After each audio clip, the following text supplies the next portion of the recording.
Yasin Börü ve arkadaşları kurban eti dağıtırken İslam ve insanlık düşmanı bir grup tarafından vahşice katledildi.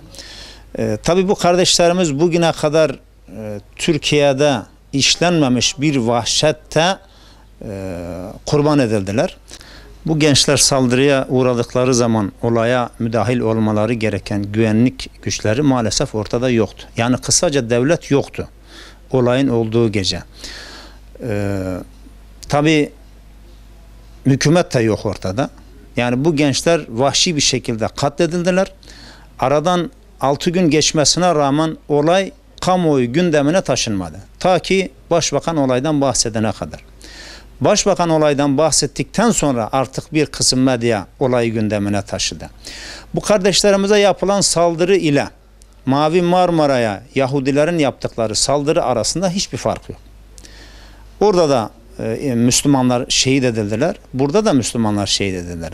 Bu gençler hem bıçakla hem silahla şehit edildiler. Arkasından 3. kattan aşağı atıldılar.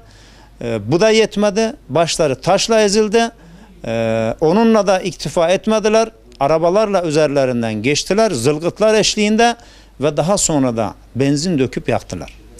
Şimdi bu gençlerin katillerinin en ağır cezaya çarptırılması gerekirken maalesef gözaltına alınan kişilerden bir kısmı bir süre sonra peyderpey bırakılmaya başlandı. 5 Ekim'de bunların yine mahkemesi var. Bu mahkemede şu an tutuklu olanlar en ağır cezaya çarptırılması gerektiği gibi daha önce bırakılanların da yakalanıp cezaya çarptırılması gerekir. Çünkü bunların bırakılması masum insanların zulüm altında bırakılması demektir. Onların zulme maruz kalması demektir. Yani bunlar cezasız bırakıldıkları zaman yani bunlar şunu diyecekler. Nasıl olsa biz ne yaparsak bizim yanımıza kar kalıyor. Dolayısıyla biz istediğimizi asarız, keseriz, gireriz, 1-2 ay yattıktan sonra çıkarız. Yani bu düşüncenin hasıl olmaması için hem şu an içeride olanların hem de bırakılanların, ki yani içlerinde masum olanlar varsa onlara bir şey demiyor. Ancak kamera kayıtlarının iyi bir şekilde incelenmesi ve bu olaya karışanların tespit edilip cezalandırılması gerekir.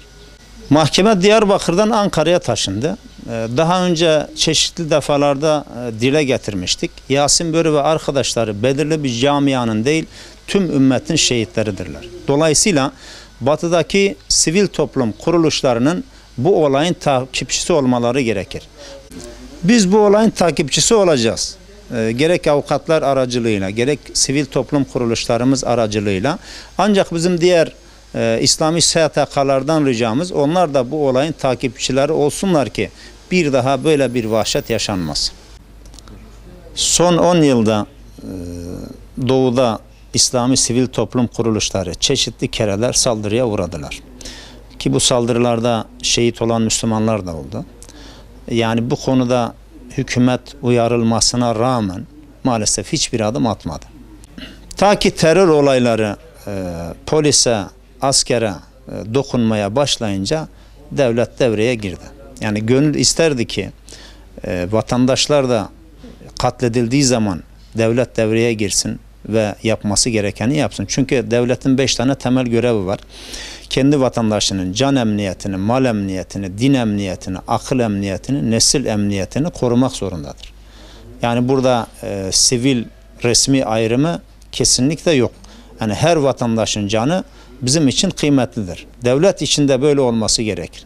Yani bir askerin, bir polisin hayatı neyse bir vatandaşın hayatının da o şekilde kıymetli olması gerekir. Ki bu konuda hükümet daha önce defalarca uyarılmasına rağmen maalesef uyarılara kulak asmadı ve olaylar devlete dokunmaya başladıktan sonra da söyledikleri şu oldu: kandırıldık.